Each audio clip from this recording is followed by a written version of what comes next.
I sat in my new corner office at Morgan Stanley, reviewing the latest acquisition proposal from James Carter, my husband's company. The irony of the situation wasn't lost on me. James had no idea that the investment director he was desperately trying to meet was the same wife whose accounts he had emptied 2 months ago. The transaction records on my screen told a story of calculated betrayal. Over $800,000 transferred from our joint accounts to fund his affair with his 25-year-old assistant, Sarah. Luxury vacations, expensive jewelry, a leased penthouse apartment. All purchased while he told me our investments needed to remain untouched for maximum growth potential. My recent promotion to Executive Director of Investment Strategy had been kept deliberately quiet at my request. After discovering James's betrayal, I had asked the firm to delay any public announcement. Now, watching his increasingly urgent meeting requests appear in my inbox, I appreciated the power of patience and strategic timing. "Mrs. Reynolds, Mr. Carter's office is requesting an urgent meeting again," my assistant noted, entering with another stack of documents. "They're saying their company's future depends on securing this investment approval. Should I continue with the standard response?" I smiled, remembering how James had patronizingly explained investment strategies to me just months ago.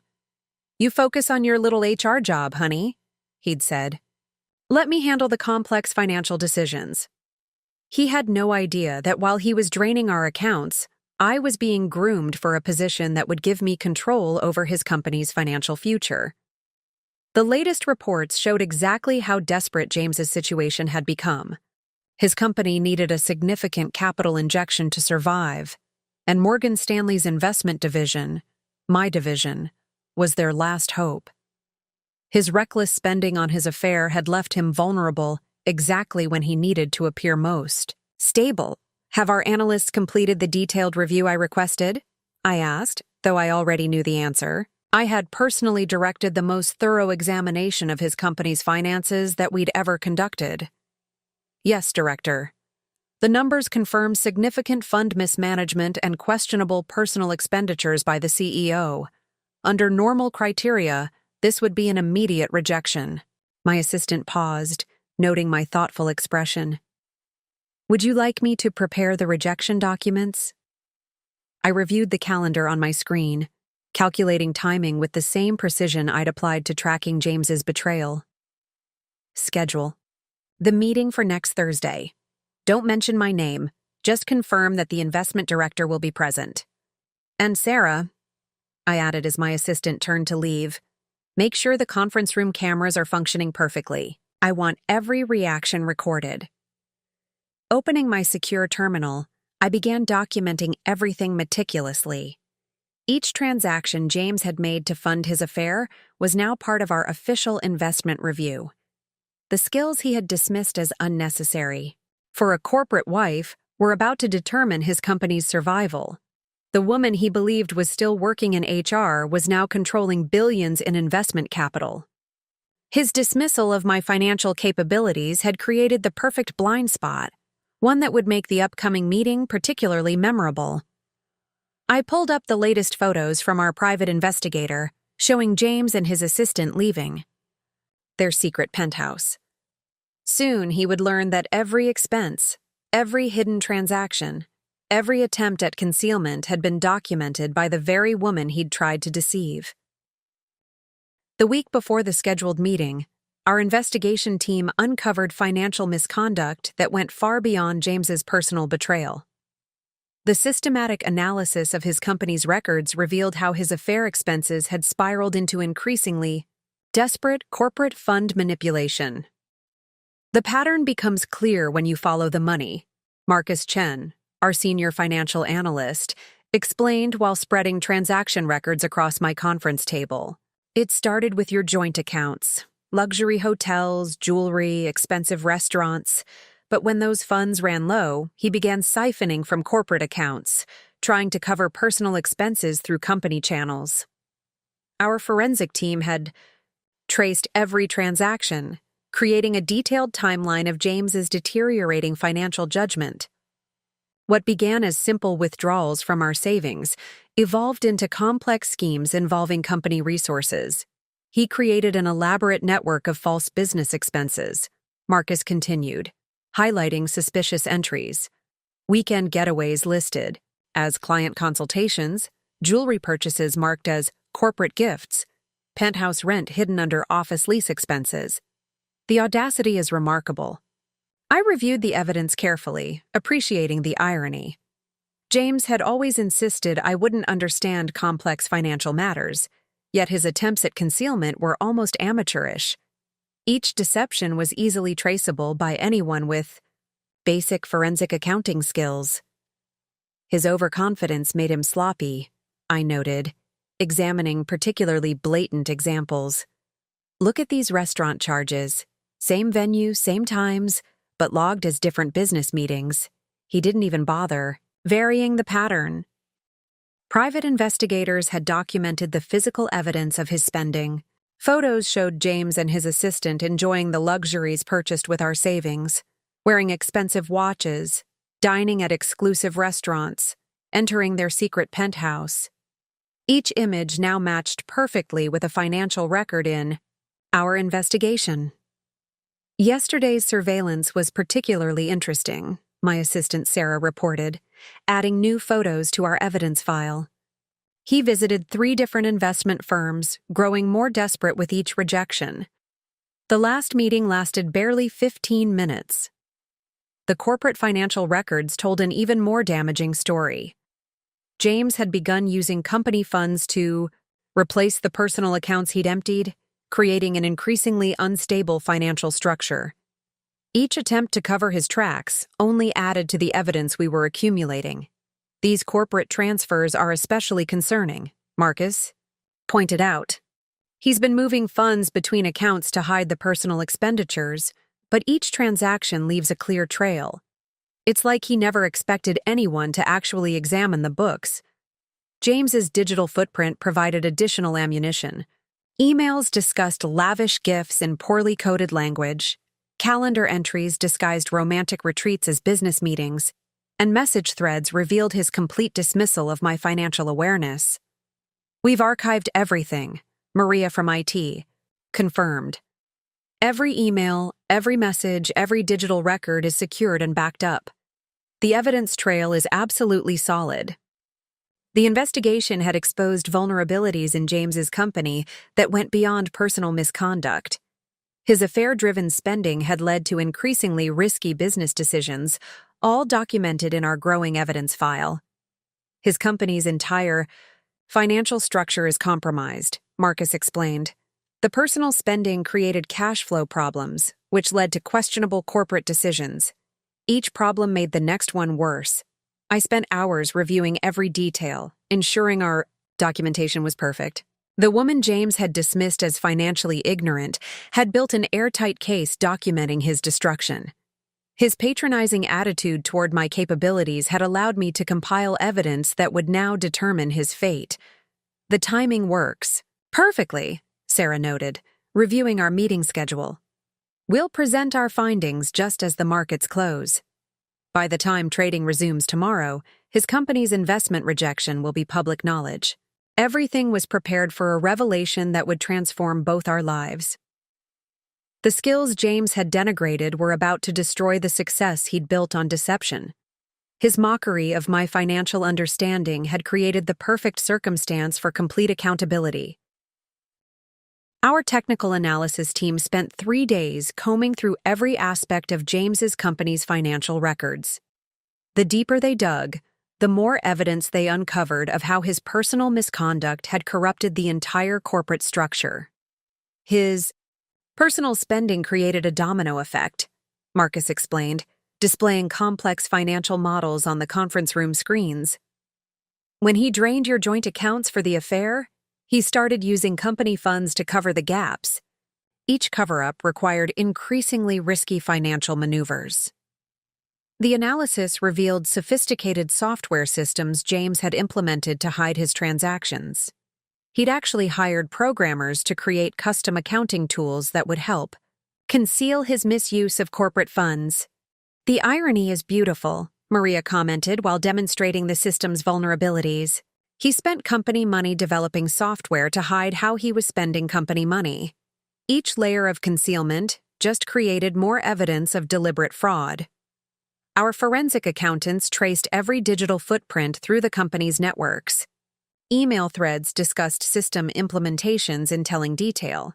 James had specifically requested features designed to obscure fund transfers and generate false documentation. Look at these specifications, Maria pointed out, highlighting sections of code. The system was programmed to automatically generate fake business justifications for personal expenses. Every luxury hotel booking for his affair was disguised as a client meeting, complete with falsified attendance records. The technical evidence proved particularly damning because James had documented everything himself. His emails to the development team contained explicit instructions for creating deceptive records, each message now preserved in our investigation files. He was remarkably detailed in his requirements, Marcus noted, reviewing the communication logs. Every message shows clear intent to deceive. He literally created a paper trail of his own fraud. The system analysis also revealed attempts to erase evidence as James grew more desperate. Recent logs showed multiple attempts to purge transaction records and modify historical data. He tried deleting files last week, Maria reported, pulling up access logs. But our team had already secured copies of everything. His attempts at digital cover-up only prove consciousness of guilt. I reviewed the technical documentation carefully, appreciating how James's arrogance had led to his vulnerability. The man who believed I couldn't understand complex finances had created detailed records of his own misconduct. Each feature request tells a story, Marcus observed. The system requirements read like a confession. Every specification designed to hide personal expenses shows clear intent to defraud. Our team prepared detailed demonstrations of how the software worked, creating clear evidence of systematic deception. Every aspect of the system would be exposed during the upcoming meeting. We can show exactly how each transaction was manipulated, Maria confirmed. The technical evidence makes the fraud undeniable. There's no way to claim these were mistakes or misunderstandings. The morning of the scheduled meeting, I arrived at Morgan Stanley 3 hours early to oversee final preparations. Every detail had to be perfect.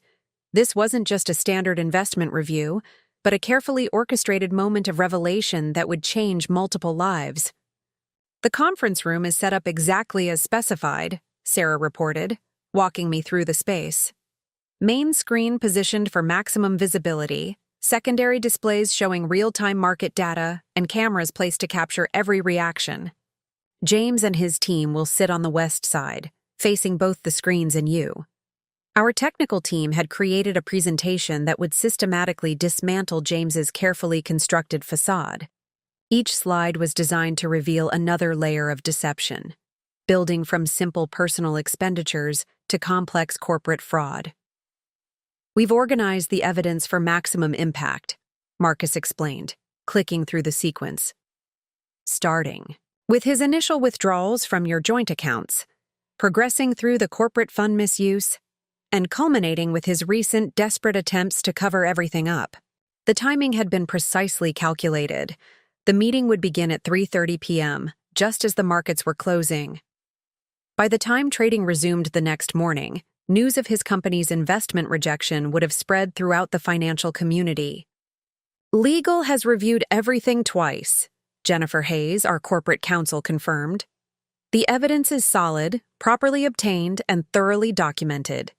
His personal use of corporate funds gives us clear justification for rejecting the Bay investment request, completely separate from any marital issues. The boardroom table held carefully arranged document folders, one for each member of James's executive team. Each contained detailed evidence of how their CEO's personal misconduct had compromised the company's financial stability. The psychological impact should be significant, Dr. Chen, our behavioral analyst, noted. Watching their leader's deception, exposed while simultaneously learning their company is doomed. It creates a perfect storm of revelation and consequence. My own preparation was equally meticulous. I had chosen my outfit carefully, the same dark blue power suit I'd worn the last time James had patronizingly explained investment strategies to me. My hair was pulled back severely, emphasizing the features he'd soon recognize with dawning horror. His assistant just confirmed they're bringing their full executive team, Sarah reported, checking her messages. 12 people total, including the young woman he's been seeing. They're all apparently expecting this to be a simple formality, approving their investment request. The security team conducted final checks of all recording systems. Every angle would be captured. Every reaction documented. The moment when James realized exactly who controlled his company's fate would be preserved in high definition. Panic button protocols are in place, head of security confirmed. Though I doubt we'll need them. Men like your husband tend to deflate, rather than explode when their deceptions are exposed this thoroughly. I reviewed my opening remarks one final time. The words were carefully chosen to maintain professional distance while allowing the personal impact to gradually become clear. Each revelation would build on the previous one, creating an inescapable conclusion. The other investment firm's rejections have made him desperate, Marcus noted, showing me the latest market analysis. He's telling everyone this meeting is a guaranteed approval. His reputation and company's survival depend entirely on our investment now. The woman James had dismissed as financially naive had orchestrated a moment of perfect accountability. His assumption of my ignorance had allowed me to document his destruction more thoroughly than any professional audit could have achieved. Everything is ready, Sarah confirmed as the final checks were completed. His entire professional world is about to change, and he has no idea it's coming. At precisely 3:15 p.m., security cameras showed James and his team arriving in the Morgan Stanley lobby. Through the monitors in my office, I watched their entrance. James in his expensive suit, projecting confident authority, his young assistant, close behind, followed by 10 executive team members all expecting a routine investment approval. Mr. Carter and his team have cleared security, Sarah reported, monitoring their progress. They're being escorted to the waiting area now. You should see their reactions to the lobby displays, all their company's financial data scrolling past. In real time, I observed James's expression as he noticed the detailed market information.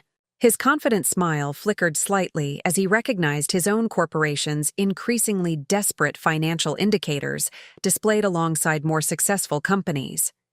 He's already showing stress signs, Dr. Chen noted, watching the feed. Tugging at his collar, checking his phone repeatedly, glancing at the market data, then quickly away. He knows those numbers tell a story he doesn't want his team to understand. The executive team was directed to the conference room's waiting area, deliberately positioned where they could see final preparations through glass walls. Inside, our team was arranging document folders and running last system checks on the presentation screens. Notice how he keeps reassuring his people, Dr. Chen observed. Classic overcompensation. Every time someone looks concerned, he makes another confident statement about guaranteed approval. He's performing for them now, not just us. Sarah coordinated. The final timing with security. They'll be kept waiting exactly 12 minutes, long enough to build anticipation, but not so long it seems deliberate. The markets close in 10 minutes. Everything aligns perfectly. Through the monitors, I watched James attempt to maintain his facade of control. He paced slightly, made several quick phone calls, checked his reflection in the glass walls. His assistant kept touching his arm reassuringly, each contact visible to our cameras. His team is getting restless, Marcus reported, monitoring their reactions. The CFO in particular keeps studying those market displays. She's smart enough to understand what those numbers really mean for their company. At 3:27, the final market trades were processing. James's company stock had dropped another 2% during the day, bringing their total decline to nearly 30% since his affair expenses had begun impacting corporate accounts. All recording systems are functioning perfectly, security confirmed. Every camera angle covered, all microphones active. We won't miss a single reaction.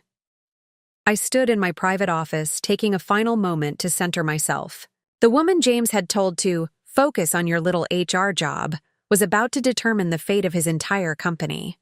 His dismissal of my capabilities had created this perfect moment of accountability. "It's time," Sarah said softly, appearing at my desk.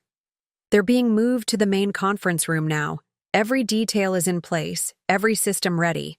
The markets close in 2 minutes, and his world changes forever in 3. Through the monitors, I watched James straighten his tie one last time, flash a confident smile at his team, and stride toward the conference room door. The man who had emptied our accounts for his affair was about to discover exactly who controlled his company's future. The conference room doors opened at exactly 3:30 p.m.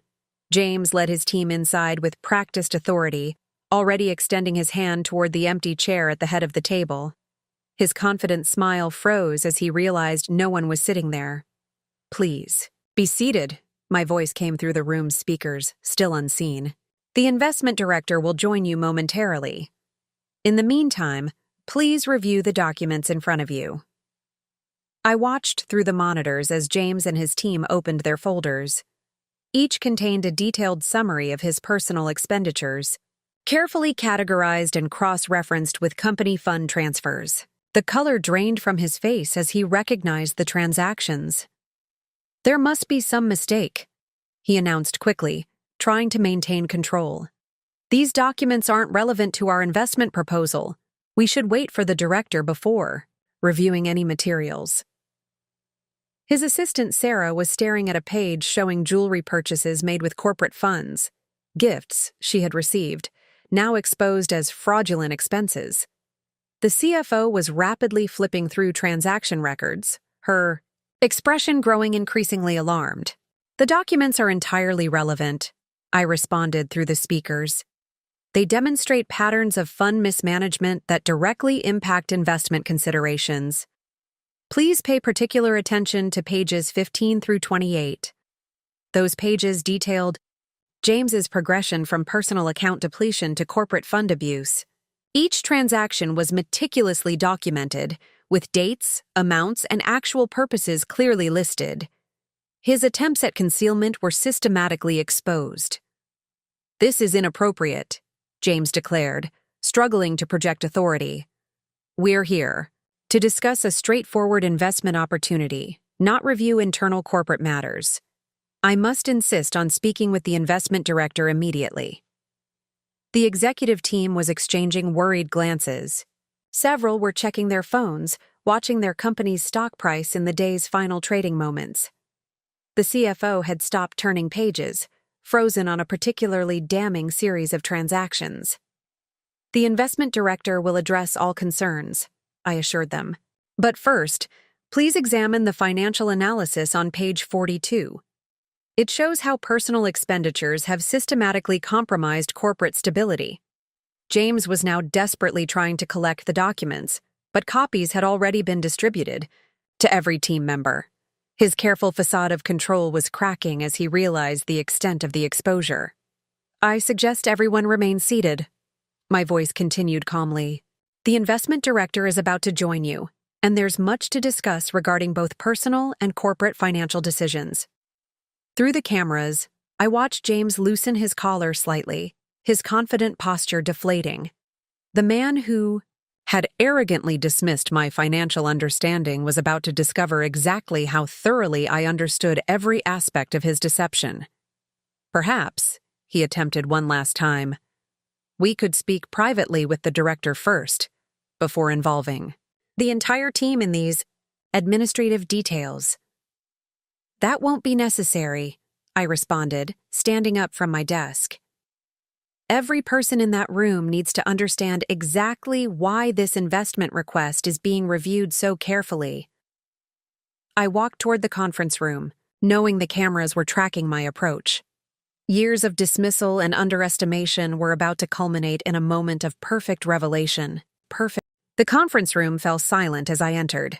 James's back was to the door, still frantically trying to gather documents from his team members. The young assistant he'd spent our savings on was staring at a photo of herself wearing jewelry purchased with corporate funds. "Good afternoon," I said calmly, causing James to freeze mid-motion. "I'm the investment director you've been so eager to meet."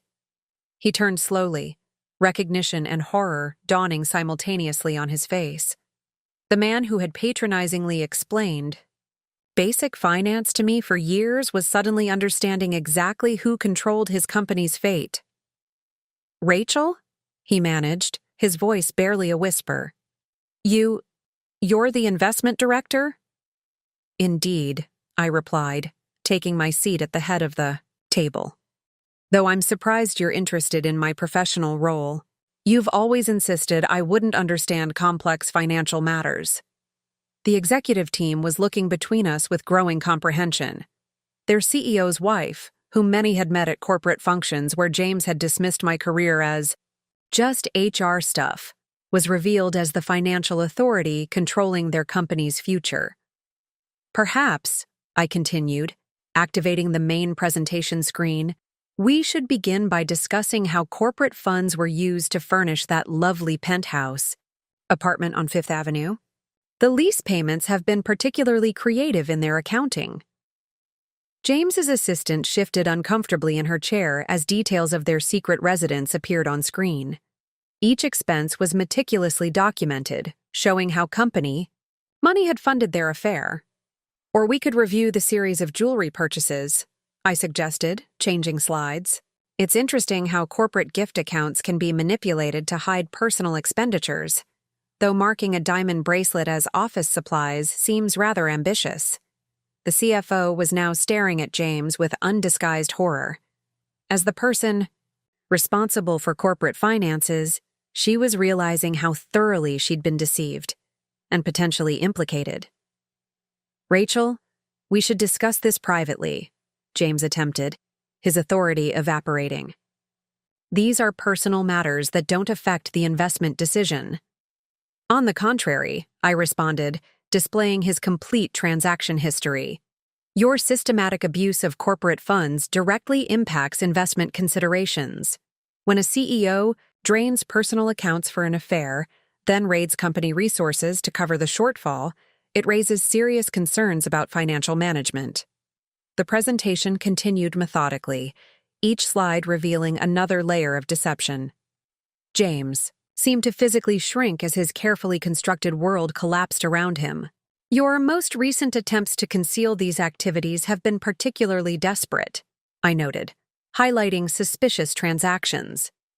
"Though using company development funds to create software specifically designed to hide your misuse of corporate accounts shows remarkable commitment to deception." The technical team had prepared a devastating analysis of James's attempts at digital concealment. Each failed effort to hide his activities only provided more evidence of deliberate fraud. The conference room's atmosphere shifted dramatically as James's executive team began processing the full implications of what they were seeing. The CFO, Linda Matthews, was the first to speak up, her professional composure cracking under the weight of revelation. "These transactions? I never saw any of this," she stated, spreading documents across the table. "The system always showed legitimate business expenses. How long has this been going on?" I clicked to the next slide, displaying a comprehensive timeline.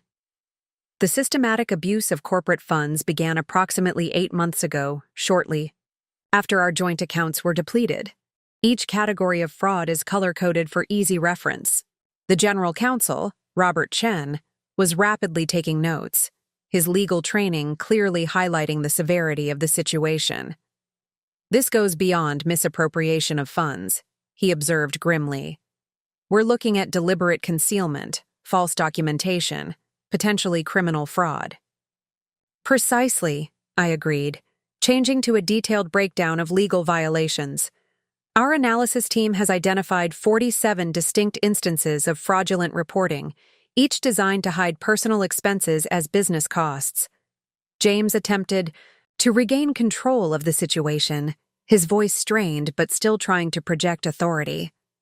These are complex financial matters that require context. Many of these expenses have legitimate business justification. Like this one? I interrupted, highlighting a particular transaction. A weekend in Paris marked as a client meeting. Interesting that the only client present was your assistant, and the main expense was a shopping trip to Cartier. The room's attention shifted to the young woman, who seemed to be trying to disappear into her chair. The diamond bracelet on her wrist, clearly visible in the security photos now displayed on screen, matched the purchase receipt being examined by the board members. The company's exposure here is significant, Robert continued, his legal mind clearly calculating potential damages. Shareholders could argue systematic deception. The SEC might view this as securities fraud given the impact. On company valuation, Linda was now furiously working on her tablet, likely reviewing corporate accounts with new understanding. The software modifications he implemented, they didn't just hide these expenses, they actively generated false documentation. Every audit we've done for the past year is compromised. Our technical team has prepared a complete analysis of the deception software, I noted, bringing up the relevant slides. The system was specifically designed to reroute transaction records and create plausible business justifications for personal expenses. The VP of Operations, Michael Torres, had been unusually quiet, studying each document with increasing concern. These business development meetings I supposedly attended, I was never even in those cities on these dates. My signature appears to have been digitally duplicated. Identity theft as well, Robert muttered, adding to his growing list of legal violations. Unauthorized use of executive signatures to validate fraudulent expenses. The criminal implications are expanding rapidly. James's attempt at maintaining composure was crumbling visibly. Each revelation from his team added another crack to his facade of control. The man who had so confidently dismissed my financial capabilities was watching his own expertise being systematically dismantled. The board will need to be notified immediately, Linda stated, her CFO responsibilities clearly at the forefront of her mind. These disclosures materially affect our financial statements. We have regulatory obligations. Perhaps, James tried again, we could discuss a path forward that doesn't require immediate disclosure. A restructuring of the investment proposal? That won't be possible, I interrupted calmly. Our analysis indicates your company's entire financial structure has been compromised by these activities. Any investment would be irresponsible given the extent of fraudulent manipulation. Maria from our technical team entered the conference room, carrying additional evidence that would destroy any remaining doubt about James's systematic deception. She connected her laptop to the presentation system, bringing up detailed analyses of the fraud-enabling software. Let me show you exactly how the deception was implemented, she began, displaying complex system diagrams. Mr. Carter commissioned custom modifications to your accounting software specifically designed to hide personal expenses. The programming requirements make the intent quite clear. The screens filled with email exchanges between James and the development team, his instructions leaving no room for misinterpretation. Each message detailed another aspect of the deception system he wanted created. Notice the specific requirements, Maria highlighted, scrolling through the correspondence. Automatic generation of false meeting records, digital duplication of executive signatures, real-time modification of transaction categories. Every feature was designed to enable fraud. Linda leaned forward, her CFO's understanding of financial systems making the implications particularly clear. These modifications explain why our internal audits never caught anything. The system was actively concealing transactions before they even reached our review processes. Exactly, Maria confirmed, bringing up technical specifications. The software intercepted transactions at entry, automatically generating false documentation and creating artificial audit trails. It's quite sophisticated, though the intent is unmistakably criminal. The development team's progress reports proved particularly damning. Each update detailed new features implemented to hide James's misuse of corporate funds, complete with his enthusiastic approval messages. He actually compliments them here, Maria noted, highlighting one exchange, for making the false documentation completely undetectable. The developers probably didn't realize they were creating evidence of deliberate fraud. Robert was shaking his head, adding more notes to his legal pad. The premeditation is extraordinary. This isn't just hiding expenses. After the fact, it's systematic creation of false records from the beginning. The criminal implications are staggering. James had stopped trying to interrupt, his face ashen as his own words appeared on screen. Each message he had sent, every specification he had requested, now served as evidence of intentional deception.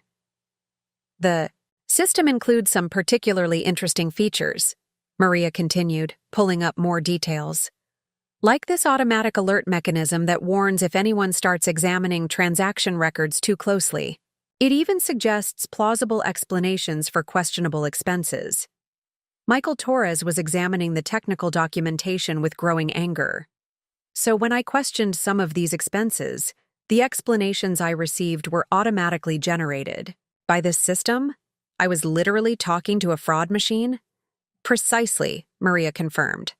The software was designed to intercept inquiries and provide pre-programmed responses.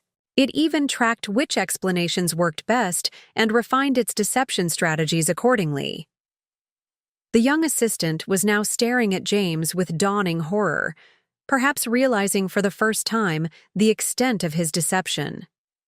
The man who had lavished her with gifts had created an entire fraudulent system to fund their affair. Jennifer Hayes, our senior legal counsel, entered the room carrying additional documentation that would establish the criminal nature of James's activities. Her presence seemed to particularly alarm Robert, who recognized her reputation for handling major financial fraud cases. Before we proceed further, Jennifer began, distributing new documents. I should note that Morgan Stanley has an obligation to report evidence of securities fraud to relevant authorities. The systematic nature of these deceptions has significant legal implications. She activated a new section of the presentation, displaying a comprehensive analysis of criminal violations. Each category of fraud was carefully detailed, with applicable statutes and potential penalties clearly listed. We've identified multiple categories of criminal behavior, she explained, methodically outlining each violation. Securities fraud, wire fraud, identity theft, falsification of corporate records. The list is quite extensive. Each category represents separate criminal charges. Robert was nodding grimly, his own legal expertise confirming Jennifer's assessment. The board will need to initiate immediate action, he stated. These revelations trigger multiple regulatory reporting requirements. We can't delay disclosure. Exactly, Jennifer agreed, highlighting specific regulations. Under SEC guidelines, discovery of systematic fraud requires immediate notification. The company's legal position becomes increasingly compromised with each moment of delay. James finally found his voice, though it lacked his usual confidence. Surely there's room for negotiation here. A private resolution that doesn't require formal reporting. That would constitute additional criminal violations, Jennifer interrupted calmly. Attempting to conceal discovered fraud only compounds the legal exposure. Every person in this room now has specific reporting obligations. The implications seemed to hit the executive team simultaneously. Their CEO's actions had placed them all in a position of legal jeopardy. Each moment they remained silent could be seen as complicity. The company's insurance won't cover this, Robert noted, reviewing the documentation. Intentional fraud by the CEO falls outside our coverage parameters. The personal liability implications for the board are significant. Linda's professional composure finally cracked completely. We're all potentially implicated, she realized aloud. Every financial statement I've certified, every audit report I've signed, They're all based on fraudulent data, which is why immediate disclosure is crucial, Jennifer emphasized. Regulatory authorities consider swift self-reporting as a mitigating factor. Delay only increases potential penalties. The young assistant was now openly crying, perhaps realizing her own legal exposure. Every gift she had accepted, every expense she had helped conceal, could be seen as participation in fraud. I suggest everyone in this room retain independent legal counsel, Jennifer advised. The criminal investigations will likely involve interviews with all relevant parties. Professional legal representation will be essential. James had slumped. In his chair, his usual authoritative presence completely deflated. The man who had arrogantly deceived everyone now sat silent as his crimes were systematically catalogued. Marcus entered the conference room next, bringing the final devastating component of our analysis. A comprehensive review of how James's actions had systematically destroyed his company's financial stability. The detailed projections he carried would eliminate any remaining hope of corporate survival. Let's examine the full financial impact, he began, connecting to the presentation system. Mr. Carter's personal expenditures created a cascade effect throughout the company's financial structure. Each fraudulent transaction triggered compensatory actions that further compromised corporate stability. The screens filled with complex financial models showing the company's deterioration.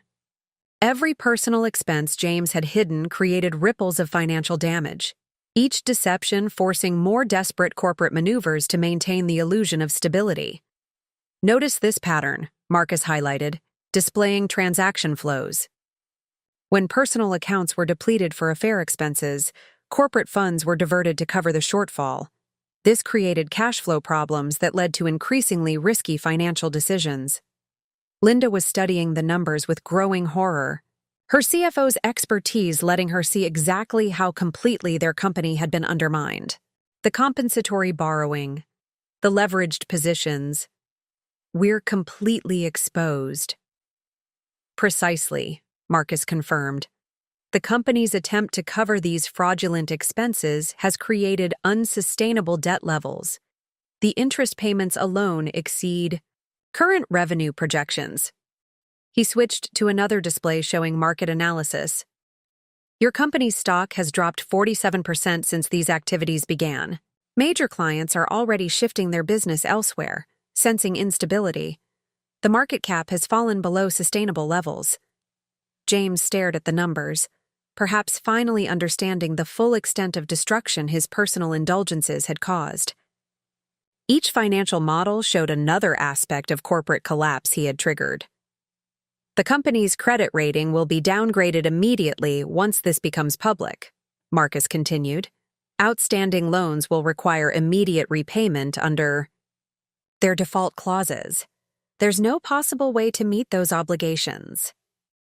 Michael Torres was rapidly calculating figures on his tablet. Our operating capital, it's all leveraged against these fraudulent valuations.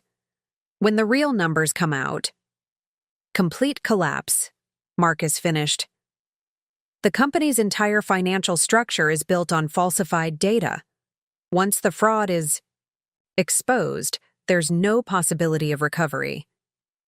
The executive team sat in stunned silence as Marcus methodically detailed their company's inevitable destruction. Every aspect of corporate stability had been sacrificed to maintain James's deceptions. Even if criminal charges weren't involved, Marcus noted, the company's financial position makes any investment impossible. You're technically insolvent once the fraudulent transactions are removed. The young assistant was now openly sobbing, perhaps realizing that the luxury lifestyle she had enjoyed was funded by corporate destruction. Each gift she had accepted, every expensive dinner, had contributed to this collapse. The market close today will likely be your last as a public company, Marcus concluded. Once these disclosures are made, trading will be suspended. Bankruptcy proceedings will be inevitable. As the executive team processed the inevitability of their company's collapse, I introduced the personal dimension of James's betrayal. The financial destruction he had wrought extended far beyond corporate implications into devastating personal consequences for everyone involved. Let's discuss the impact on employee retirement accounts, I began, bringing up new data. The company's matching program was heavily invested in corporate stock. James's actions have effectively destroyed the retirement savings of over 2,000 employees. The screens displayed analysis of the pension fund damage. Years of employee savings had been decimated by James's systematic destruction of company value. Each fraudulent transaction had stolen from his workers' futures. The average employee has lost 68% of their retirement value, I detailed, showing individual examples. Many long-term staff members had their entire savings invested in company stock, trusting in the stability James projected. That trust was systematically betrayed. Linda looked physically ill as she recognized names in the data. Mary in accounting. She's been here 20 years. Tom in operations was planning to retire next month. We encouraged them to invest in the company. The pension fund losses trigger personal liability for board members, Jennifer added, highlighting legal implications. ERISA regulations create direct responsibility for retirement fund mismanagement. Each board member could face individual lawsuits. James shifted uncomfortably as faces appeared on screen. Loyal employees whose financial futures he had sacrificed for his affair. Decades of dedicated service reduced to worthless stock certificates by his selfish choices. Your administrative assistant Helen, I noted, displaying a particular account. She's worked for you for 15 years, invested everything in company, stock on your personal advice. Her retirement savings are now essentially worthless. The young woman he'd spent those retirement funds on couldn't meet anyone's eyes. The diamond bracelet on her wrist had been purchased with money stolen from loyal employees' futures. The small shareholders are particularly tragic, I continued, showing more accounts. People who invested their life savings believing in your leadership. Single parents, elderly retirees, families saving for college, all devastated by your deceptions. Robert was documenting potential liability exposure. Class action lawsuits will be inevitable. The personal financial exposure for board members could extend to their own assets. Consider this employee. I highlighted another account. A widowed mother of 3 who invested her husband's life insurance in company stock. She trusted you, with her family's future.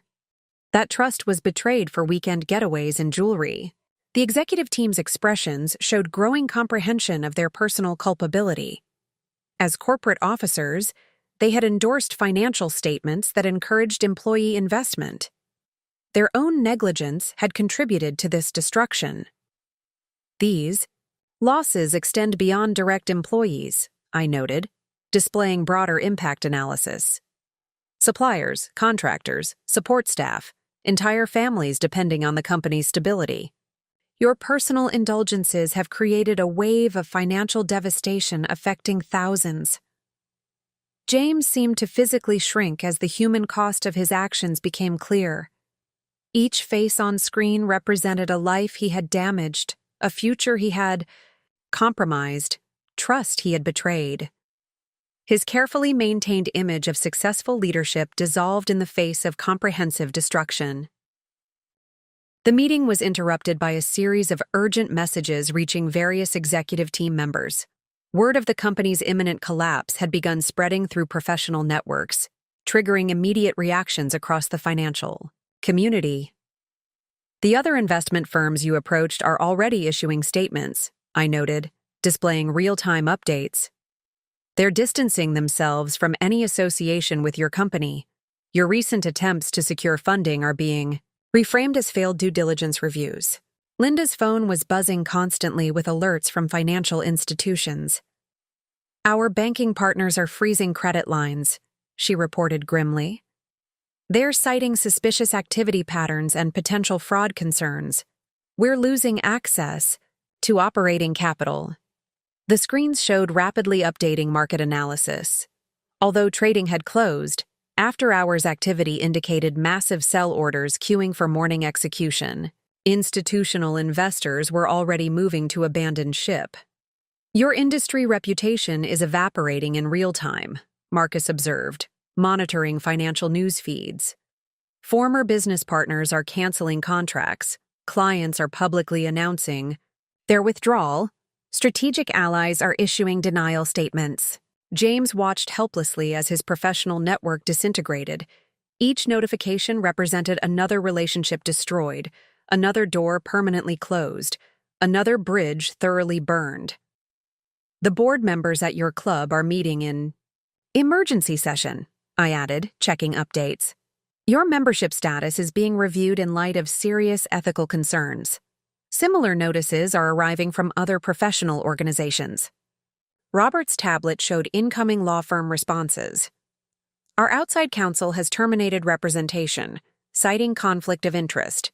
They're specifically distancing themselves from any financial certifications they previously provided. The young assistant's social media accounts were being flooded with messages. Her carefully cultivated image as a rising executive was transforming into something far less flattering as details of the affair emerged. Industry analysts are already publishing preliminary assessments, Marcus noted. Terms like systematic, fraud, and criminal enterprise are appearing in professional evaluations of your leadership. The executive team's phones continued buzzing with escalating consequences. Each message represented another aspect of professional destruction, another relationship severed, another opportunity permanently lost.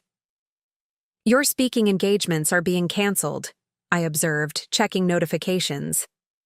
The business leadership conference next month has already announced a replacement keynote. Similar notices are arriving from other events. James's carefully constructed professional image was dissolving in real time. Each update stripped away another layer of perceived success, revealing the fraudulent foundation beneath his achievements. Despite the late hour, media coverage of the company's impending collapse was already beginning. Financial news networks were breaking into regular programming with special reports, while social media exploded with rumors and leaked details. Initial stories are hitting major outlets now, Maria reported, monitoring media feeds. Financial journalists are connecting your recent investment requests with suspicious trading patterns. The narrative is focusing on systematic deception and corporate fraud.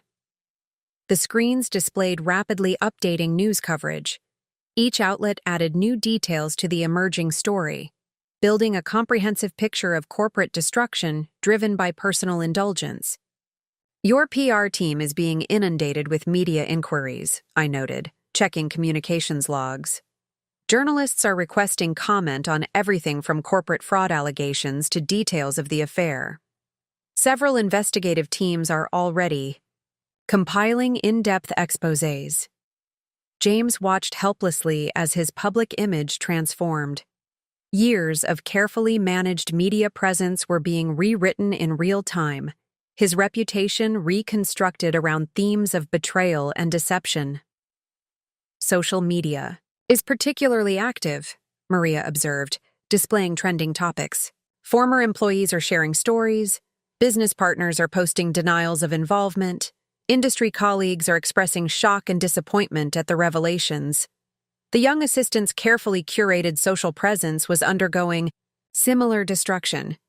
Her professional networking profiles were being flooded with increasingly hostile comments as details of her role emerged. The business press is already publishing profiles, I added, showing preliminary articles. They're contrasting your public image of successful leadership with the reality of personal misconduct and corporate destruction. The comparisons are unflattering. Linda's phone showed urgent messages from the company's media relations team. We're getting requests for comment from every major financial publication. The story is spreading beyond business coverage into mainstream news. Industry analysts are issuing emergency updates, Marcus noted, checking financial feeds.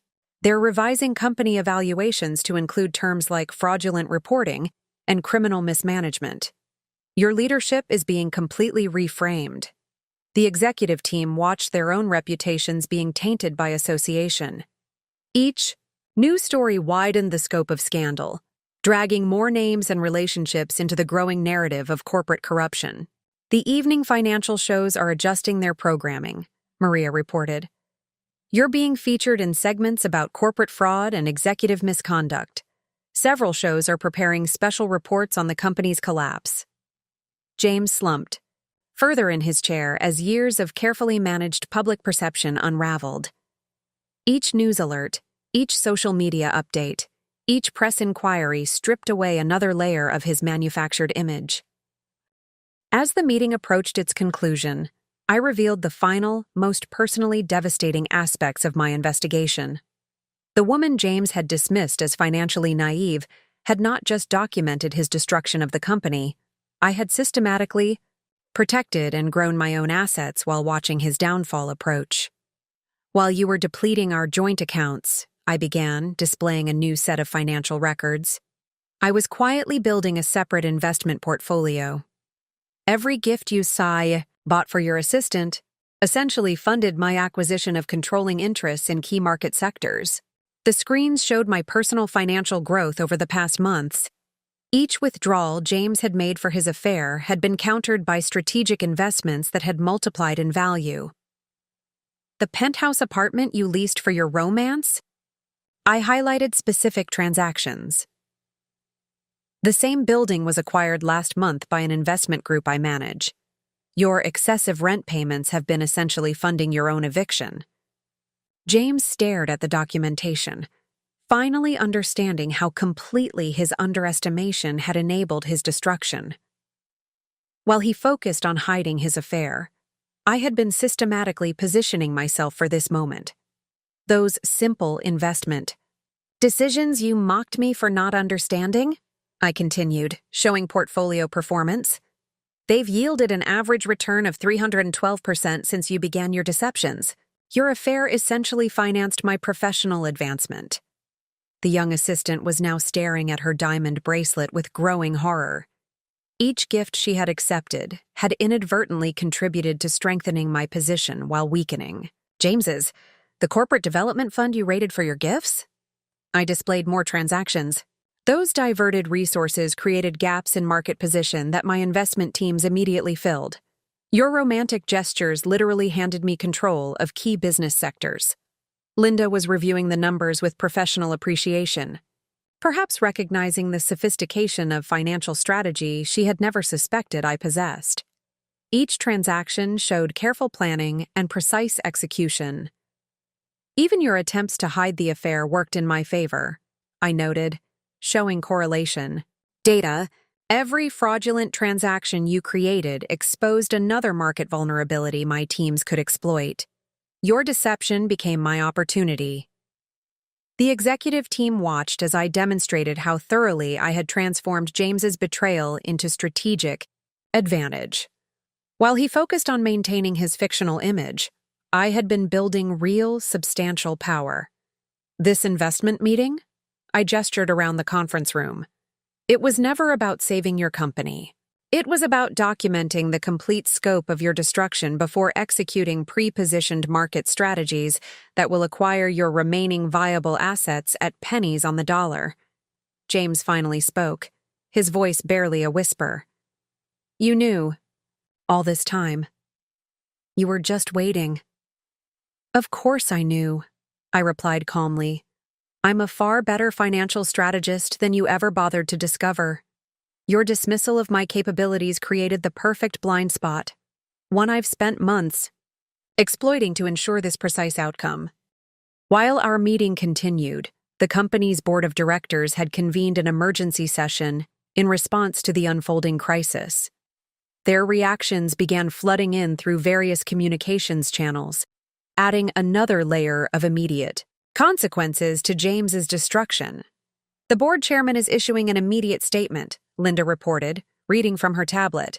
They're announcing your suspension pending investigation of serious allegations of financial misconduct and breach of fiduciary duty. All executive powers are being transferred to an interim management committee. Robert's phone showed incoming legal notifications. They've retained outside counsel specializing in corporate fraud. The firm's reputation suggests they're preparing for criminal proceedings rather than just civil litigation. The screens displayed the board's rapidly evolving response. Each announcement stripped away another aspect of James's authority, systematically dismantling his remaining corporate power. They're implementing emergency protocols, Michael noted, reviewing urgent messages. All executive accounts are being frozen, access credentials revoked, security privileges canceled. They're literally locking you out of the company in real time. James watched helplessly as his corporate authority evaporated. The position he had sacrificed everything to maintain was being systematically eliminated by the very people he had deceived.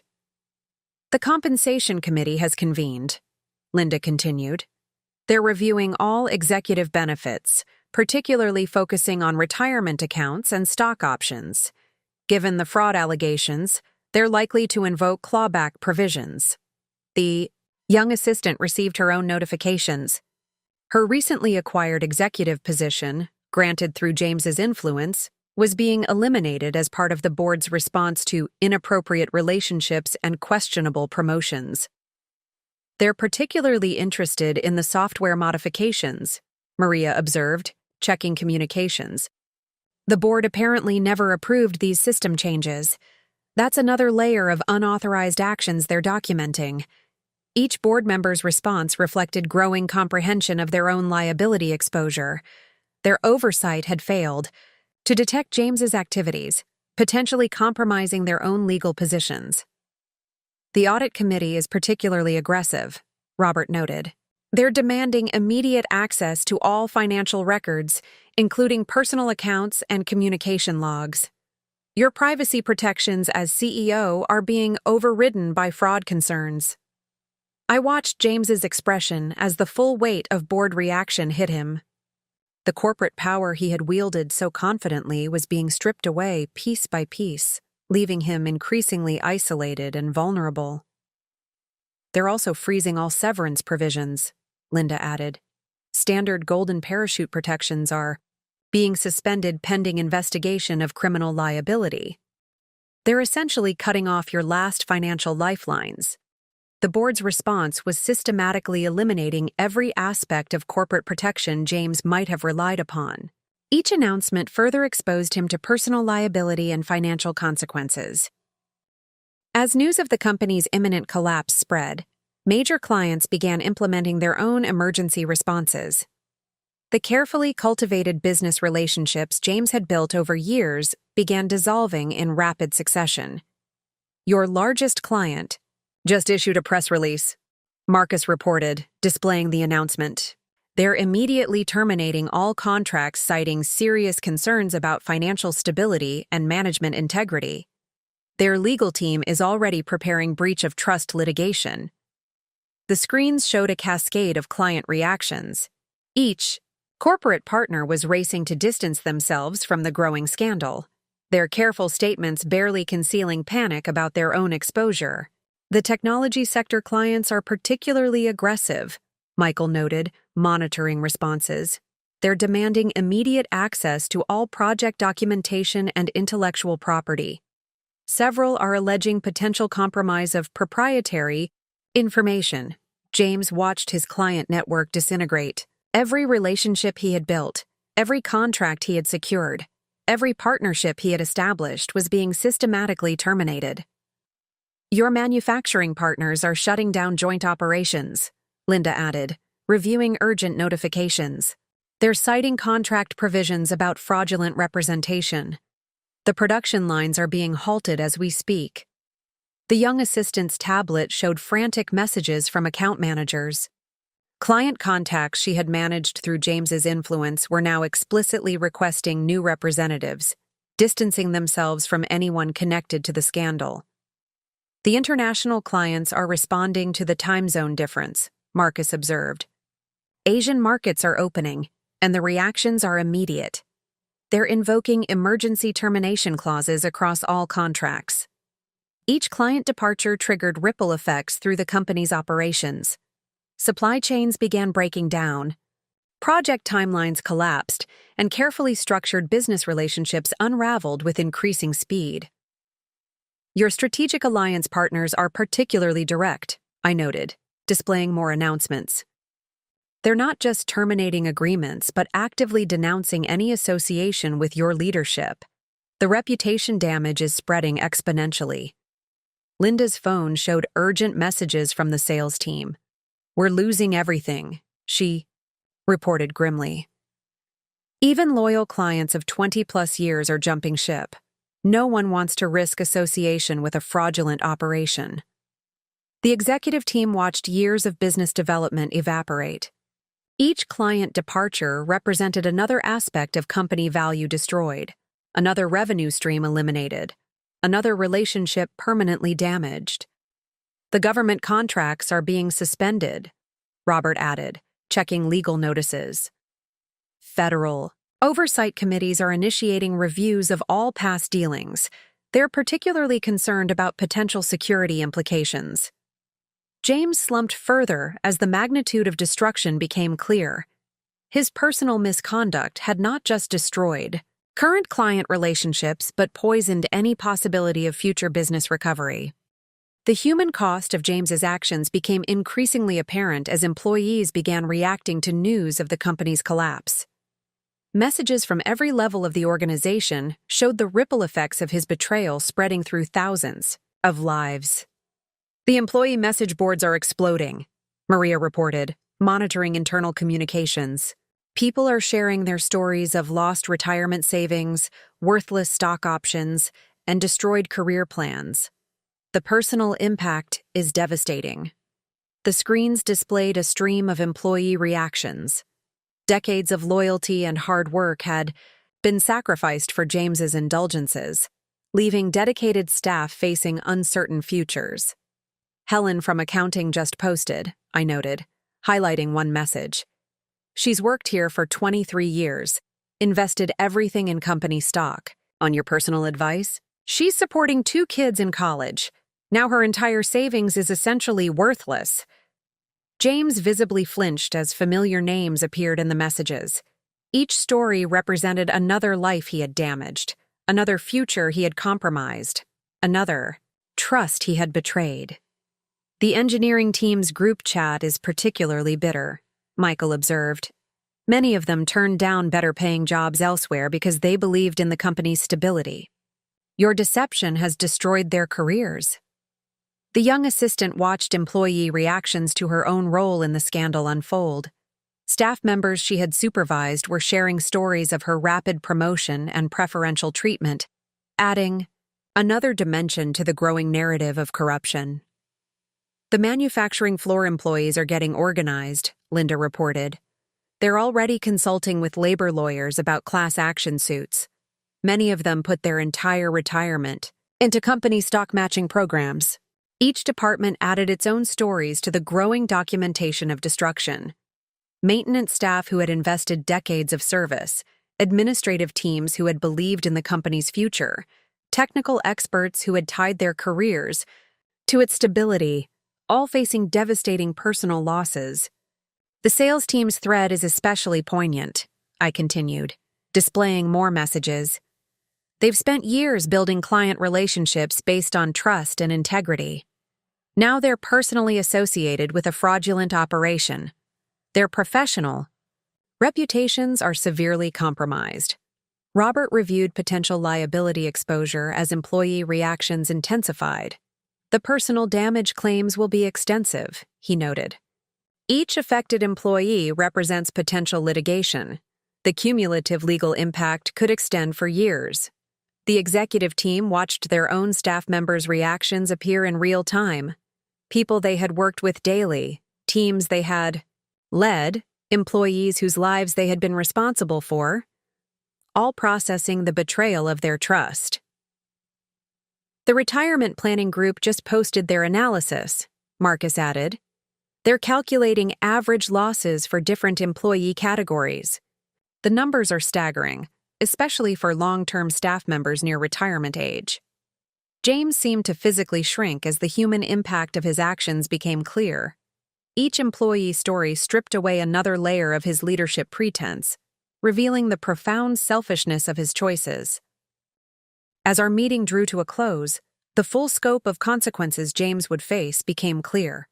Every aspect of his life, professional, financial, legal, and personal, had been systematically dismantled by his own actions and my careful documentation. "Let's summarize your position," I began, displaying a comprehensive overview. "Your company is collapsing, your assets are frozen, criminal investigations are launching, and thousands of people are preparing litigation against you, all because you couldn't resist spending our retirement on an affair." The screens showed the multiple layers of destruction he faced. Each category of consequence had been carefully documented and was now triggering automated response protocols across various systems. "The corporate implications are terminal," Marcus noted, highlighting key indicators. "Stock trading will be suspended at market open. Credit lines are frozen. Clients are departing. And the board has stripped your authority. The company cannot survive this." James stared at the data, perhaps finally comprehending how completely his world had been destroyed. The careful image he had maintained, the success he had projected, the authority he had wielded, all systematically eliminated. "The legal exposure is extraordinary," Jennifer added, reviewing liability assessments. "Multiple criminal investigations, civil litigation from thousands of victims, regulatory enforcement actions, international legal complications. You'll be defending yourself in courts for years." The young assistant received her own summary of consequences. Her rapid rise through corporate ranks, funded by fraudulent resources, had transformed into evidence of criminal conspiracy. Her future career prospects had been permanently compromised. "Your personal financial situation is particularly dire," I continued, showing account analyses. "Every asset you control is subject to criminal seizure. The funds you didn't spend on your affair will be consumed by legal defenses and civil penalties." Linda's tablet showed final calculations of total damages. "The financial impact extends far beyond corporate losses," she noted. "Personal liability, civil penalties, criminal fines, victim restitution, the cumulative obligations are astronomical."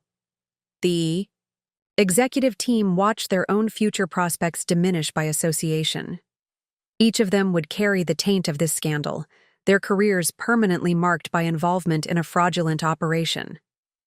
"The professional consequences are complete," Marcus observed. "Your reputation is destroyed, your network has abandoned you, and your expertise is permanently discredited. No legitimate business will risk association with your name." James seemed to age years as the weight of consequences settled on him. The man who had confidently dismissed my financial capabilities now sat destroyed by the very skills he had denigrated. "You should have paid more attention to my little investment job," I concluded, standing to leave. "The woman you thought couldn't understand complex finances just systematically documented and executed your complete destruction." The conference room fell silent as the meeting ended. James remained seated, staring at evidence of his own downfall, while his executive team began their own calculations of personal survival. The man who had sacrificed everything for an affair had lost far more than he ever imagined possible. The next morning, I arrived at my office early to watch the full impact of yesterday's revelations unfold. The financial markets were about to open, and the carefully orchestrated consequences of James's actions would play out across global trading systems. "Pre-market trading is already devastating," Marcus reported, monitoring multiple screens. "The stock is down 78% in European markets. Trading will likely be halted within minutes of our market opening due to extreme volatility." The displays showed cascading effects across the financial sector. Each related company, every connected investment, any associated business was being impacted by the expanding wave of destruction. "The major financial networks are running wall-to-wall coverage," Maria noted, monitoring media feeds. "They're calling it one of the most dramatic corporate collapses in recent history. Your name is trending on every business news platform." I watched quietly as James's carefully constructed world disintegrated in real time. The man who had dismissed my financial understanding was being systematically destroyed by the very expertise he had denigrated. Federal investigators arrived at corporate headquarters at 6 a.m., Jennifer reported. They're executing search warrants across multiple locations. Every office, every server, every record storage facility is being thoroughly examined. The young assistant had already been escorted from the building, her company credentials revoked, her access terminated, her role transformed from rising executive to potential criminal co-conspirator. The board called an emergency shareholder meeting, Linda added, checking notifications. They're implementing crisis management protocols. Every aspect of company operation is being audited for potential fraud exposure. Market analysts were issuing rapid updates, each revising their assessments more drastically than the last. The company's collapse was creating ripple effects throughout the industry, impacting valuations across multiple sectors. International reactions are particularly severe, Marcus observed. Asian markets closed down significantly.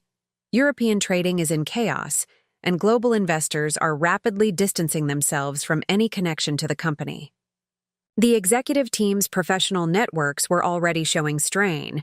Each of them had begun receiving messages questioning their involvement, their oversight, their potential culpability in the growing scandal. Law enforcement presence is expanding, Jennifer noted. FBI, SEC, IRS. Multiple agencies are coordinating investigation efforts. They're particularly interested in the software systems used to conceal transactions. The woman James had belittled as financially naive had orchestrated a moment of perfect accountability. His dismissal of my capabilities had created the precise circumstances for his complete destruction. By mid-morning, the systematic dismantling of James's company was in full swing.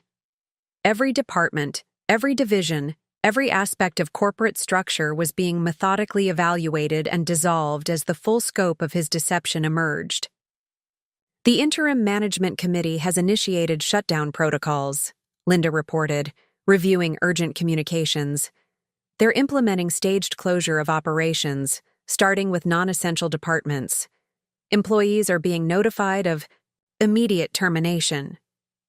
The screens showed real-time updates of corporate dissolution. Each division's closure triggered cascading effects through related operations, creating an accelerating breakdown of company structure. Human resources is overwhelmed, Michael noted, monitoring internal communications. They're trying to process thousands of terminations simultaneously while dealing with endless questions about lost benefits and worthless stock options. I watched the destruction unfold with clinical detachment. The company James had sacrificed, everything to control, was being systematically eliminated by the consequences of his own actions. The IT department is particularly busy, Maria observed. They're securing data, archiving records, and documenting system states for investigators. Every digital asset is being preserved as potential evidence. Security teams were escorting employees from buildings across the country. Years of dedicated service ended abruptly as the company's inability to continue operations became clear. Financial controllers are implementing emergency protocols, Linda added. All discretionary spending frozen, credit cards canceled, purchase orders suspended. They're basically putting the company into financial stasis. The corporate headquarters, once bustling with activity, was transforming into a crime scene. Federal FI. Agents methodically worked through each floor, documenting evidence of James's systematic fraud. Legal is coordinating with multiple regulatory agencies, Jennifer reported. They're providing access to records, facilitating interviews, and ensuring compliance with preservation orders. The scope of investigation is expanding hourly. Each department's closure represented another aspect of company value destroyed. The organization James had built through years of deception was being deconstructed in a matter of hours. Facilities management is already preparing for liquidation, Michael noted. They're inventorying assets, securing property, and coordinating with bankruptcy trustees. The physical dismantling has begun. The woman James had told to focus on simple things had orchestrated the complete destruction of his corporate empire. His dismissal of my capabilities had enabled me to document and exploit every vulnerability he created. The impact on James's personal life accelerated throughout the day. Each hour brought new revelations, additional consequences, and further destruction of the carefully constructed image he had maintained. His personal accounts are being systematically frozen, Marcus reported, monitoring financial alerts. Banks are implementing suspicious activity protocols, credit cards are being canceled, investment accounts suspended. He's being completely cut off from financial resources.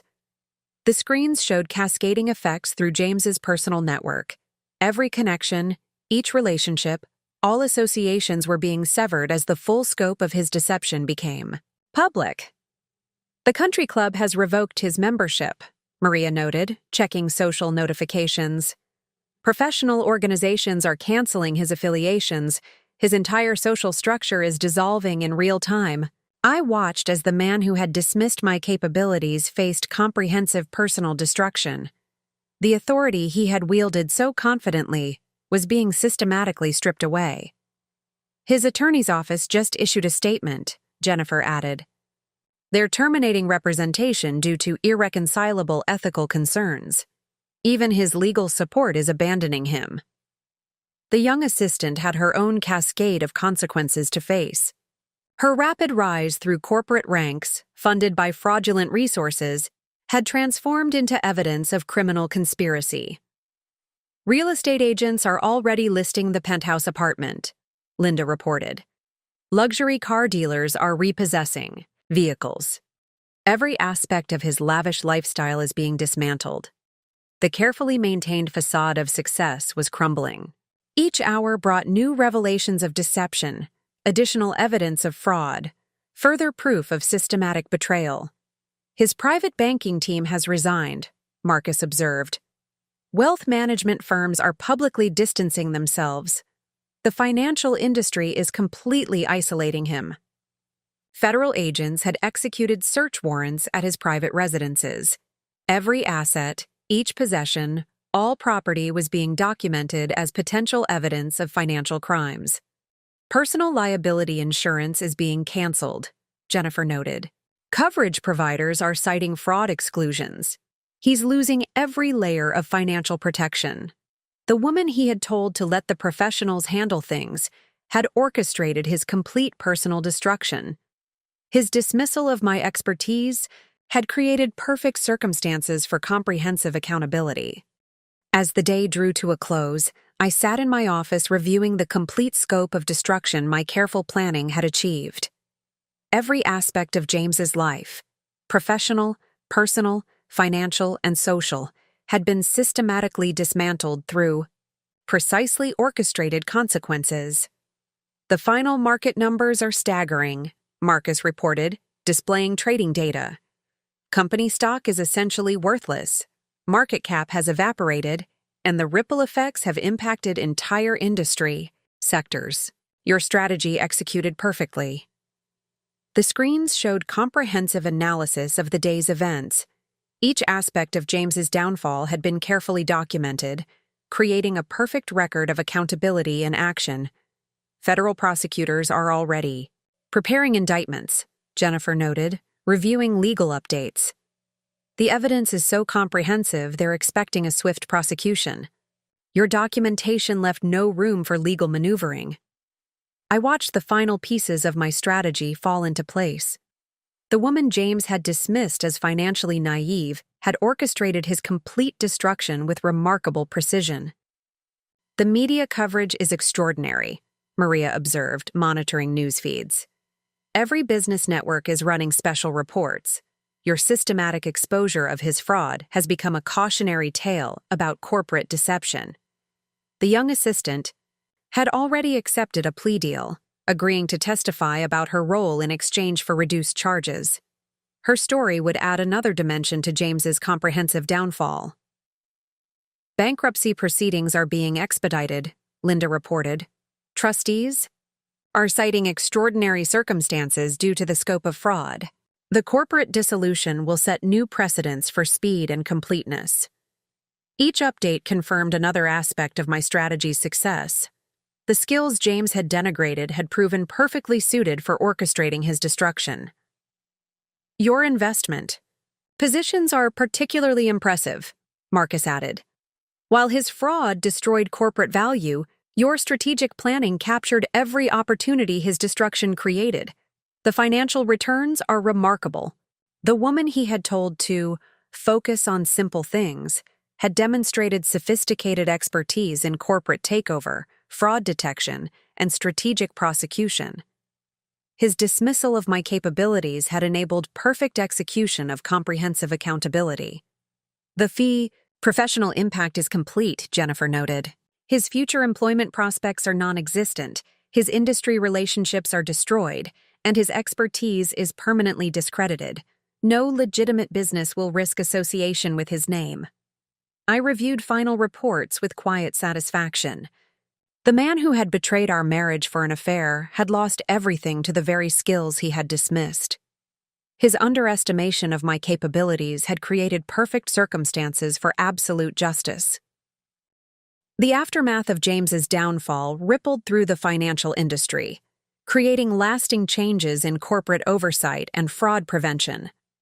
My systematic exposure of his deception had revealed vulnerabilities that demanded immediate attention. Major financial institutions are implementing new security protocols, Marcus reported during our review meeting. They're specifically designed to detect the patterns you identified in James's fraud. Your analysis is becoming standard for fraud prevention. There were screens displayed updates from across the financial sector. Each major bank, investment firm, and corporate entity was revising their monitoring systems based on our findings. The SEC is particularly interested in your documentation methods, Jennifer noted, reviewing regulatory responses. They're incorporating your analytical approach into new compliance requirements. Your work is literally changing industry standards. I watched as the expertise James had dismissed transformed industry practices. The financial acumen he had denigrated was now shaping corporate security protocols. Technology firms are developing automated systems based on your detection patterns, Maria observed. They're creating software that identifies similar fraud indicators. Your methodology is being encoded into security algorithms. Investment. Firms worldwide were implementing enhanced monitoring systems, using the patterns I had documented to protect against similar deceptions. Each aspect of James's fraud had revealed opportunities for improved oversight. Corporate boards are revising governance policies, Linda added. They're implementing stricter controls on executive accounts, enhanced transaction monitoring, and more comprehensive audit requirements. Your case is driving systematic changes. The financial community had recognized the significance of my analysis. The woman James had told to leave complex matters to professionals was now advising those professionals on fraud detection. Academic institutions are studying your approach, Marcus reported. Business schools are incorporating your case analysis into their curriculum. Your methodology is becoming required learning for financial professionals. Every aspect of corporate financial oversight was being reevaluated. The vulnerabilities James had exploited were being systematically eliminated through enhanced security measures. The legal implications are particularly significant, Jennifer noted. Courts are citing your case in decisions about corporate fraud. The precedents being established will influence financial law for years. The skills I had cultivated while documenting James's destruction were now shaping industry-wide practices. His dismissal of my capabilities had inadvertently sparked comprehensive reforms in corporate oversight. My role in exposing James's fraud brought unexpected professional recognition. The financial expertise he had dismissed was now being celebrated throughout the industry, transforming my career in ways he could never have imagined. the speaking. Requests are overwhelming, my assistant Sarah reported, reviewing invitations. Every major financial conference wants you to present your methodology. Your approach to fraud detection has captured the industry's attention. The screens displayed a constant stream of professional opportunities. Each financial institution, regulatory body, and industry organization sought my insights on corporate oversight. Investment firms are particularly interested in your strategic planning, Marcus noted, sorting through proposals. The way you positioned assets while documenting fraud has become a case study in strategic response to corporate malfeasance. I reviewed the opportunities with quiet satisfaction.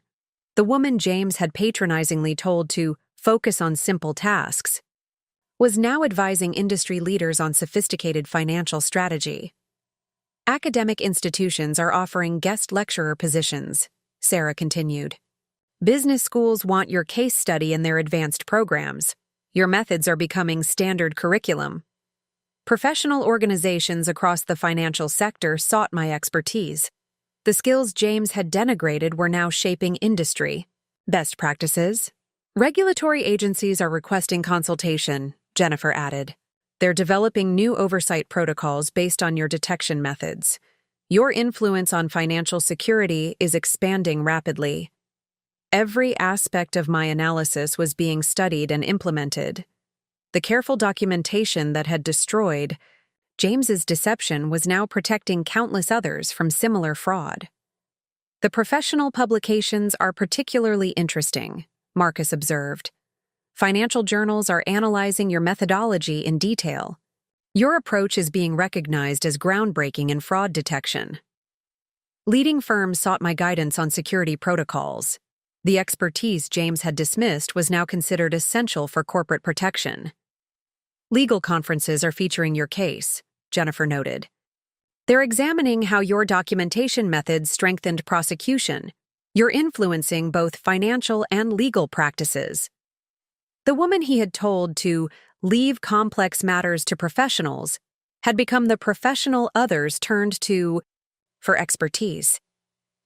His underestimation of my capabilities had enabled a remarkable career transformation. The methodology I had developed while tracking James's fraud evolved into comprehensive security systems. Major financial institutions began implementing sophisticated detection protocols based on my analytical approach. The automated monitoring systems are exceeding expectations, Maria reported during our implementation review. They're identifying potential fraud patterns with remarkable accuracy.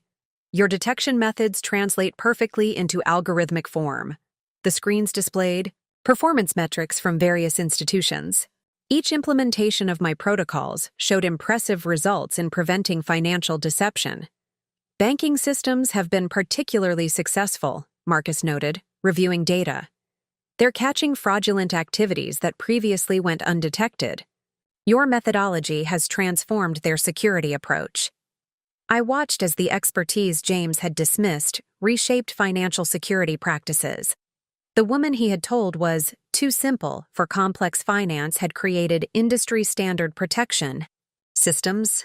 Corporate applications are expanding rapidly, Linda added. Companies are integrating your detection protocols into their oversight systems. The prevention capabilities are extraordinary. Every aspect of my analytical approach was being encoded into automated systems. The careful methods I had used to document James's destruction now protected countless others. The pattern recognition is particularly impressive, Maria observed. The systems identify subtle indicators that humans might miss. Your insights have created remarkably effective detection tools. Financial institutions worldwide adopted versions of my protocols. The skills James had denigrated were now considered essential for corporate security. Regulatory bodies are mandating similar systems, Jennifer noted. They're requiring implementation of comparable detection methods. Your approach is becoming standard compliance requirement.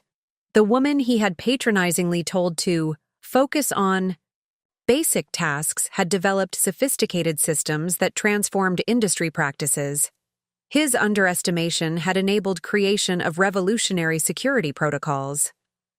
The prevention statistics are remarkable, Marcus reported. Institutions using your systems show significant reduction in fraudulent activities. The protective impact is quantifiably proven. Each successful implementation validated my expertise. The capabilities James had dismissed were now protecting billions in assets from similar deception. 1 year after exposing James's fraud, I sat in my expanded office at Morgan Stanley reviewing the comprehensive impact of his destruction and my subsequent success. His dismissal of my capabilities had created perfect circumstances for both his downfall and my professional advancement. The final numbers tell quite a story, Marcus observed, displaying performance data. While his fraud destroyed billions in corporate value, your strategic positioning captured extraordinary returns. The contrast is remarkable. The screens showed parallel tracking of our divergent paths. Each step of James's descent corresponded with my professional rise, creating a perfect study in consequences and opportunity. The legal proceedings were particularly decisive, Jennifer noted, reviewing case outcomes. His conviction on multiple federal charges contrasts sharply with your growing influence on financial security practices. The reversal of positions is absolute. I watched reports of James's prison adjustment. The man who had confidently dismissed my understanding of complex financial matters now occupied a cell while I advised industry leaders on fraud prevention. Professional responses remained strong, Sarah added, checking daily updates. Speaking requests, consultation offers, implementation proposals. Your methodology continues gaining recognition, while his name becomes synonymous with corporate fraud. Every aspect of our respective situations highlighted the irony. The woman he had told to focus on simple things had systematically destroyed him using sophisticated financial strategy. The industry impact is still expanding, Marcus reported.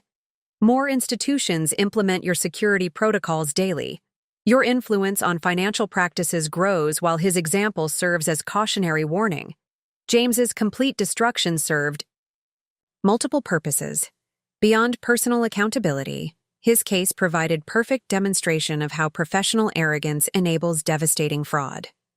The educational value is significant, Jennifer observed.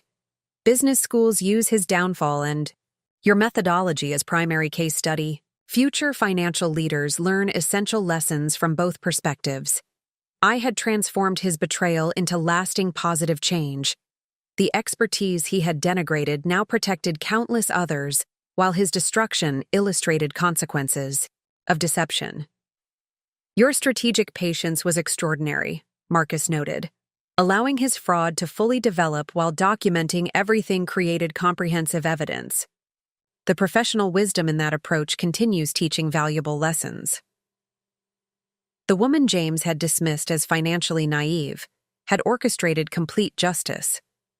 His underestimation of my capabilities had enabled perfect execution of both accountability and industry advancement. 5 years after that pivotal investment meeting, I stood at the podium of the National Financial Security Conference, preparing to deliver the keynote address. The audience included the same banking executives who had once dismissed my warnings about corporate fraud. Now they came to learn from my expertise. Your detection systems have become industry standard, Marcus noted, reviewing the implementation statistics displayed on my tablet.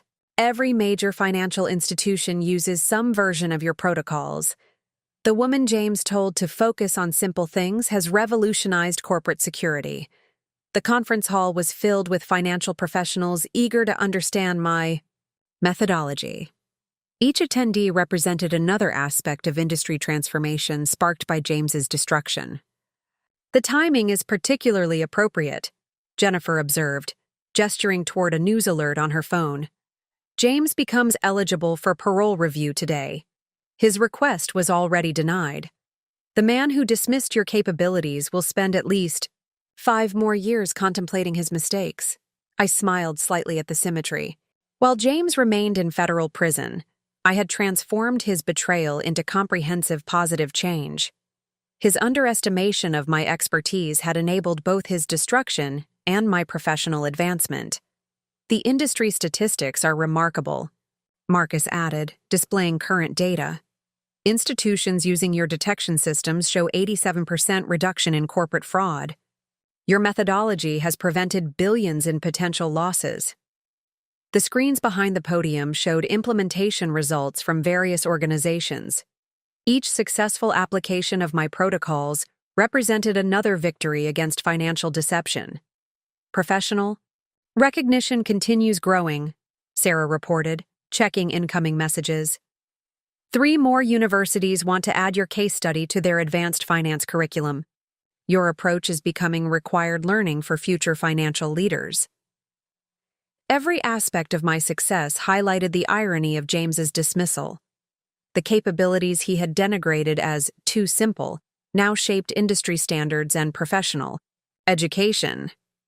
The legal impact remains significant, Jennifer noted. Courts still cite your case when establishing precedents for corporate fraud prosecution. Your documentation methods set new standards for financial crime investigation. I reviewed my presentation notes, appreciating how thoroughly circumstances had reversed.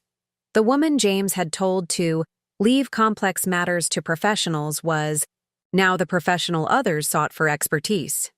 Your strategic patience proved extraordinary, Marcus observed.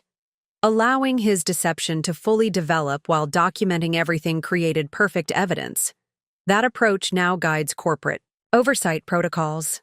The conference organizer signaled it was time to begin. I stood at the podium, surveying the audience of financial leaders who had gathered to learn from my experience.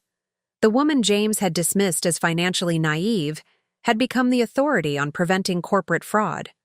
Sometimes, I began my address, the most valuable financial expertise comes from those others underestimate. True security requires recognizing capability in unexpected places. The audience leaned forward, eager to understand my methodology. Each person represented another opportunity to prevent financial deception through proper oversight and respect for diverse expertise. James's dismissal of my capabilities created perfect circumstances for both his destruction and widespread positive change, I concluded. His story serves as perpetual reminder that underestimating others often enables your own downfall. The ultimate victory wasn't just in destroying James's deception or advancing my career. It was in transforming his betrayal into lasting protection for countless others. The expertise he had denigrated now secured financial systems worldwide, while his arrogance became cautionary example of how prejudice enables fraud. The woman he had told to focus on simple tasks had orchestrated comprehensive justice with remarkable sophistication. His complete destruction served both personal accountability and industry advancement, creating perfect symmetry of consequence and opportunity.